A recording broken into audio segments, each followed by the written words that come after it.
गुरुदेवाय नमः। विवेक चूड़ामणि चल रहा है, जिसमें पिछले प्रसंग में सत्य, रज और तम ये तीन गुण होते हैं जो प्रकृति के ही क्षेत्र में आते हैं। उन सब चीज़ों के बारे में बताया कि सात्विक राजसिक प्रवृत्ति से क्या होता है, जब मनुष्य के अंदर राजसिक प्रवृत्ति आती है तो क्या क्या गुण धर्म होते हैं, तामसिक आती है तो क्या होते हैं, सात्विक क्या आती है तो क्या होते हैं। इन सब चीज़ों के बारे में पूरी तरह से बताया। अब जो है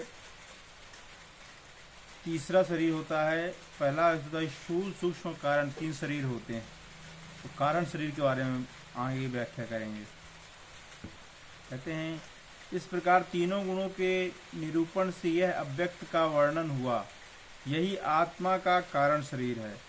इसकी अभिव्यक्ति की अवस्था सुषुप्ति है, जिसमें बुद्धि की संपूर्ण वृत्तियां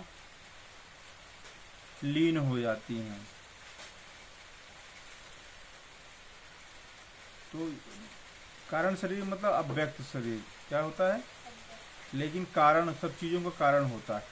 अगर कारण में अज्ञान बैठ जाए तो संसार हमको सही भाषित होने लगता है ना, भाषित होता कि नहीं होता। उसको बोलते हैं माया का प्रतिबिंब। जैसे माया का प्रतिबिंब हमारे माया क्या है, अज्ञान है जो सही नहीं है लेकिन सही भाषित हो रही कि नहीं, तो ये अज्ञान ही तो है हमारा। तो माया क्या है, अज्ञान है, अनिर्वचनीय जिसको कहा गया है। लेकिन जब ये सही भाषित होने लगती है तो हमारा जो कारण होता है उसमें अज्ञान जब बैठ जाता है तो ये सही दिखने लगती है। तो माया का प्रतिबिंब जब कारण में पड़ने लगता है अज्ञानता की वजह से, तो हमको सही भाषित होता है। तो इसी को कहते हैं अव्यक्त का वर्णन। या कि आत्मा, अगर आत्मा कारण स्वरूप हो जाए, कारण स्वरूप मतलब आत्मा मतलब दृष्टा भाव, अगर हमारे कारण शरीर में दृष्टा भाव आ जाए, पूरी तरीके से आत्मा का स्वरूप आ जाए, तो फिर ये संसार वहाँ विलित हो जाएगा, संसार खत्म हो जाएगा। उसी अवस्था को कहते हैं, तीन अवस्थाएं भी होती हैं, जागृत, स्वप्न और सुषुप्ति। तो फिर तीसरी अवस्था कारण में अगर सुषुप्ति अवस्था आ जाए तो संसार खत्म हो जाए। सुषुप्ति अवस्था मतलब मन का खत्म हो जाना, मन का विलीन हो जाना। मन खत्म हो जाता है तो सुषुप्ति अवस्था उसको कहते हैं। अब मन जब खत्म हो जाएगा तो संसार अपने आप खत्म हो जाएगा, क्योंकि सारा संसार कहाँ बसा हुआ है, अपने मन में ही बसा हुआ है। मन ने तो अपना संसार बसा रखा है। मन अगर खत्म हो जाता तो संसार खत्म हो जाए। मन कब खत्म होता है, जब सुषुप्ति अवस्था अपने आती है, या गहरी नींद निद्रा आती है, तब संसार खत्म हो जाता कि नहीं हो जाता।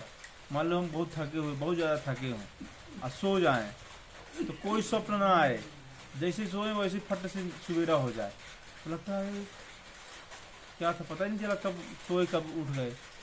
तो उसको सुषुप्ति अवस्था कहते हैं। उस समय मन जब विलीन हो जाता है तो संसार खत्म हो जाता है। तो मन जब खत्म हो गया उस गहरी निद्रा में, तो संसार खत्म हो जाता है कि नहीं हो जाता। पता चलता है क्या, कुछ पता नहीं चलता, कुछ भी हो जाए, कुछ गिर जाए, कुछ खत्म हो जाए, लेकिन कुछ समझ में नहीं आता। लेकिन जैसे ही हम फिर से जागृत हुए वैसे ही जो है फिर से संसार दिखने लगता है। तो उस अवस्था को सुषुप्ति अवस्था कहते हैं, जहाँ मन खत्म हो जाता है, मन विलीन हो जाता है, मन के संकल्प विकल्प पूरी तरह से खत्म हो जाते हैं। और वही अवस्था जो है कारण में अगर आत्मा का दृष्टा भाव हो जाएगा तो सुषुप्ति अवस्था सदैव बनी रहेगी। जहाँ सब प्रकार की प्रज्ञा शांत हो जाती है और बुद्धि बीज रूप से ही स्थिर रहती है, वह सुषुप्ति अवस्था है। इसकी प्रतीति मैं कुछ नहीं जानता, ऐसी लोक प्रसिद्धि युक्ति है। मन की शांत अवस्था, प्रज्ञा की शांत अवस्था, प्रज्ञा मतलब बुद्धि की शांत अवस्था या मन की शांत अवस्था। मन जहाँ खत्म हो जाता है वहीं बुद्धि में शांति स्थापित हो पाती है। नहीं तो मन जो है बुद्धि को यहाँ वहाँ भटकाए रहता है संकल्प विकल्प करके। तो मन जब शांत हो जाता है तो बुद्धि जो है स्थिर शांत हो जाती है। उसी अवस्था को क्या कहते हैं, सुषुप्ति अवस्था कहते हैं, सुप्त अवस्था। सुप्त मतलब शांत, सुप्त मतलब शांत हो जाना, भागना नहीं, सुप्त पड़ जाना, मतलब सुप्त पड़ गया मतलब शांत हो गया। सुषुप्ति अवस्था मतलब मन की शांत अवस्था। उस अवस्था में क्या होता है, उस समय जब आदमी जाता है तो बोलता है मैं कुछ नहीं जानता। मैं शांत हूँ, मैं एकदम निर्विचार हूँ, मैं एकदम स्थिर हो चुका हूँ, मुझे कोई मतलब नहीं किसी चीज़ से, ऐसी अपने अंदर से अभिव्यक्ति आती है। उस अवस्था को सुषुप्ति अवस्था कहते हैं। फिर आगे कहते हैं अनात्म का अनात्म निरूपण। देह, इंद्रिय, प्राण, मन और अहंकार आदि सारे विकार, सुखादि संपूर्ण विषय, आकाश आदि भूत और अव्यक्त पर्यंत निखिल विश्व, ये सभी अनात्म हैं। अब अनात्मा क्या है? 5 कर्म इंद्रिया, 5 ज्ञान इंद्रिया और मन, बुद्धि, चित्त और अहंकार, ये क्या कहलाते हैं? अनात्म। क्योंकि ये हमेशा विषयों की तरफ ले जाते हैं। इन्हीं से तो संसार हमको भाषित होता है, किन से भाषित होता है? इंद्रियों से, कि नहीं? 10 इंद्रियां, मन, बुद्धि, चित्त, अहंकार, इनसे तो संसार दिख रहा है। और जिससे संसार दिख रहा है, जिससे संसार सही लग रहा है, वही क्या कहलाता है? अनात्म कहलाता है। मतलब वो झूठा, अनात्म मतलब झूठा। आत्मा सही है, आत्मा के अलग अनात्म, अनात्म मतलब झूठा जो है। तो जितनी भी इंद्रियां होती हैं, इनके सब विषय होते हैं, विषय भी अनात्म कहलाते हैं। और जब इंद्रियां ही झूठी, संसार झूठा, तो फिर इंद्रिय विषय भी झूठे हैं उसके। तो इसलिए कहते हैं ये संसार कैसा है? निखिल विश्व। संसार, जितना भी संसार है, संपूर्ण संसार कैसा है? अव्यक्त पर्यंत, व्यक्त नहीं किया जा सकता। अनिर्वचनीय जिसको कहते हैं, माया जिसको कहते हैं, जो सही है ही नहीं, उसको क्या व्यक्त करोगे तुम्हें? जो परिवर्तनशील है, अभी मान लो तुम व्याख्या करने लगो कि ये पेड़ बड़ा शाश्वत है, ये ऐसा वैसा। मान लो हवा चले, वो पेड़ गिर जाए, टूट के गिर जाता कि नहीं गिर जाता? तो हम कैसे मानेंगे कि वो सही था? टूट के खत्म हो गया वो, है। जो सही होगा, अच्छा होगा, सनातन होगा, वो तो हमेशा रहा होगा और हमेशा रहेगा, वही सत्य होगा ना। अब भाई दिन भी बदलता है, डेली समय बदल रहा है, दिन बदल रहा है, तिथियां बदल रही हैं, हर चीज बदल रहा है। आदमी का पहले बालक होता है, फिर आयु बदल रही है, पेड़ों की आयु बदल रही है, हर चीज संसार में परिवर्तनशील है।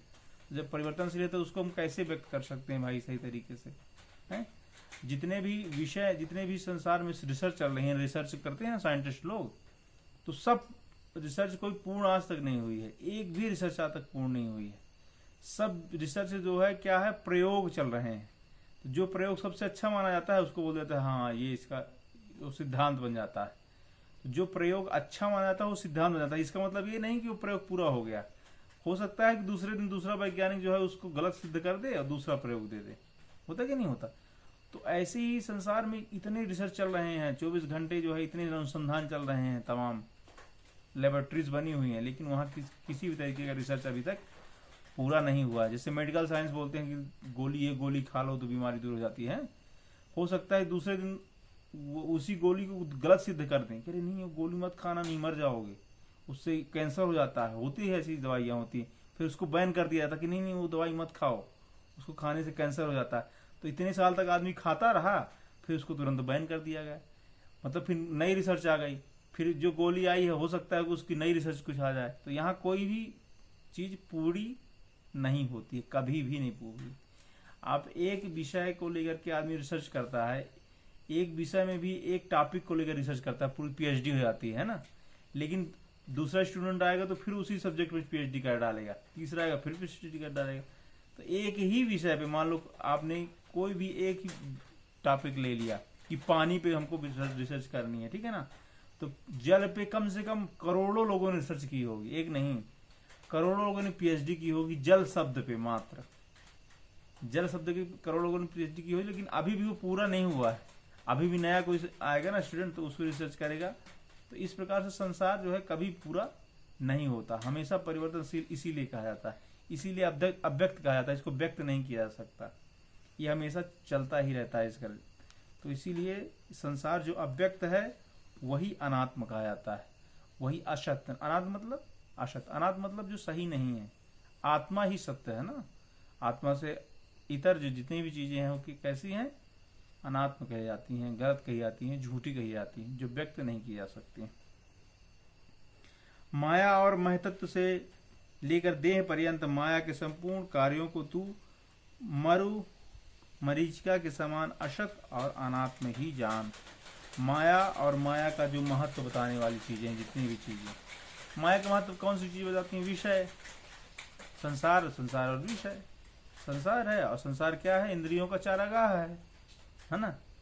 संसार इंद्रियों का चारागाह है। तो माया भी असत्य है, अव्यक्त, जिसको व्यक्त नहीं किया जा सकता, और उसके विषय भी अव्यक्त हैं, अनात्म हैं, जो हमको मरु मरीचिका की भांति, जैसे मरीचिका होता है ना, जैसे रेगिस्तान में जो है जब रेत गर्म होती है तो वहाँ पे जो हवा होती है वो सघन हो जाती है। सघन मतलब दूर दूर हो जाती है। तो वो जब रिफ्लेक्शन आता है सूर्य का तो दूर पड़ता है किसी व्यक्ति को, तो पानी ऐसे वो हवा की वजह से, ऐसे हवा गर्म रहती है रेत की वजह से, तो ऐसे उठती है ऊपर। हाँ, रोड पे जब रिफ्लेक्शन आता है उसका, तो जब सूर्य का रिफ्लेक्शन आता है तो दूर से देखने लगता है कि पानी भरा हुआ है वहाँ पे। तो वास्तविकता पानी नहीं है, लेकिन जो मृगा होता है, जो मृगा वहाँ प्यासा रहता है, मृगा तो देखता है दूर से कि हाँ वहाँ पानी भरा हुआ, दौड़ दौड़ते जाएगा और वहाँ जाके देखा वहाँ पानी तो है नहीं। तो ऐसे ही वो फिर देखेगा दूर, फिर दौड़ता रहेगा। तो वो देख देख करके जाके उस वहाँ पे जाता है पानी पीने के लिए, पानी मिलता नहीं तो बार बार वो इधर उधर भटकता रहता है और उसी में मर जाता है। इसी प्रकार से संसार को भी मृग मरीचिका, अपने मन को जो है मृग कहा गया है, अपने मन को मृग कहा गया है। और मरीचिका किसको? विषयों को, संसार को, है ना। संसार मतलब विषय, इंद्रियों को चारागाह संसार है। तो जैसे मान लो हम यहाँ बैठे हुए हैं, किसी ने बोला कि अरे जानते नहीं हो, अरे यहाँ तो बहुत गर्मी है, वहाँ जो है ना, कहाँ, उत्तरकाशी और हिमालय बड़ा ठंडा है, बड़ा अच्छा लगता है। बोले हाँ यार वहाँ तो बड़ा आनंद हो गया यार वास्तव में। तो हम उठाए घोड़ा ना, उबुक तुबुक, और वहाँ भागे। अब वहाँ जो गए तो एक दो दिन तो बड़ा अच्छा लगा, और तीसरे दिन से जो है वो गर्मी जो है, ठंडी की वजह से आदमी गलने लगा एकदम से। अरे यार बड़ा कष्ट हो गया। कम से कम वहाँ तो आराम से हम रहते थे कूलर चला करके, यहाँ तो बड़ी दिक्कत हो गई है। आज वहाँ का आदमी होगा बोले यहाँ बहुत ठंडी है यार, चलो नीचे चलते हैं, वहाँ बढ़िया जो है गर्म होगा मौसम, बढ़िया कपड़े उतार के आराम से रहेंगे। तो वहाँ से भागा यहाँ, तो यहाँ आए तो बोले अरे यार बड़ा दिक्कत है। तो ऐसे ही एक उदाहरण है, एक उदाहरण ऐसे ही बहुत सारे उदाहरण कि वहाँ अच्छा खाने को मिलेगा, तो अच्छा खाओगे तो बीमार पड़ जाओगे। तो इंद्रियां जो मन का स्वभाव क्या होता है? सुख और आनंद प्राप्त करना, है ना। मन का स्वभाव क्या है? सुख और आनंद प्राप्त करना, लेकिन वो सही सुख और आनंद अभी वो जान नहीं पाया है। तो इसलिए वो इंद्रियों के विषयों को ही सही आनंद और सुख मानता है, इसलिए वो इधर उधर भगाता रहता है। इसलिए ये काम किसका है? मन का काम है ना। मन ने संकल्प किया कि अरे यार वहां जाएंगे तो अच्छा रहेगा, फिर बुद्धि ने बोला हाँ बहुत बढ़िया ठंडा ठंडा रहेगा, फिर जो है स्मृति ने बोला हाँ वो भाई साहब मिले थे, बोले बड़ा अच्छा ठंडा रहता है, बर्फ गिरती रहती है। तो फिर अहंकार ने बोला हाँ चलो उठाओ झोला झंडी चलते हैं। तो ये किसका काम है? मन का काम है ना। मन अब वहां जाके फिर फंस गए चक्कर में, फिर भागे वहां से, हैं। तो ये किसका काम है? मन का काम है। मन ही मरीचिका है, मृगा है, और संसारिक विषय क्या है? मरीचिका की तरह होते हैं, जो है नहीं लेकिन दिखते हैं, है ना। संसारिक दिखते हैं कि हाँ अच्छा खा लेंगे तो बड़ा प्रसन्न हो जाएंगे, खुश हो जाएंगे, हम वहाँ चले जाएंगे तो बहुत अच्छे प्रसन्न और सुख हो जाएंगे। लेकिन वहाँ जाने के बाद सब वैसे ही होता जैसे यहाँ था वैसे ही, बल्कि और कुछ कष्टदायक दुखदायक, नई जगह में जाने पे और दुखदायक ही होता है। किसी के वशीभूत रहेंगे हम, और जहाँ रहते हैं वहाँ से रहते हैं कि नहीं रहते। तो इस तरीके से संसार बताया गया कि मन जो है, मन मृगा जो है, मन रूपी मृगा जो है संसारिक रूपी मरीचिका में जो भागता रहता है, और भागते भागते भागते प्यासा ही मर जाता है। कभी उसकी तृप्ति नहीं होती संसार में, प्यासा ही मर जाता है। इंद्रियों के विषयों की तरफ भागेगा, और इंद्रियों के विषयों को संतृप्ति तो मिलनी नहीं है, सुख और आनंद, तो प्यासा ही मर जाता है। तो इसीलिए इसको अनात्म कहा गया है, दुख रूप कहा गया है। अब आत्मा का निरूपण करते हैं। आत्मा का निरूपण लंबा हो जाएगा, है ना। तो अनात्म का निरूपण ये हो गया। अब अनात्म के निरूपण के अलावा जितनी सब चीजें हैं किसका निरूपण होगा? इसके अलावा आत्मा का निरूपण होगा। अब मन जो है अगर सही आनंद पाएगा, किसमें पाएगा? आत्मा के आनंद में। आत्मा के, और आत्मा कहाँ है? कहीं बाहर है ही नहीं, भागने का काम है ही नहीं, संसार के अलग, संसार से उल्टा क्या है? आत्मा है। संसार की तरफ भागोगे तो दुख मिलेगा, और आत्मा की तरफ जाओगे स्थिर होगे। आत्मा की तरफ स्थिर होना है, और संसार की तरफ आदमी भागता है ना, संसार में भागता है और आत्मा में स्थिर होता है, क्योंकि आत्मा अपने अंदर ही है। तो जब आत्मा में जाएगा तो सही, जब मन को सुख मिलेगा, आनंद मिलेगा, तो फिर वो स्थिर होगा, शांत होगा और अपने आप को जानने का प्रयास करेगा। बोलिए श्री सद्गुरुदेव भगवान।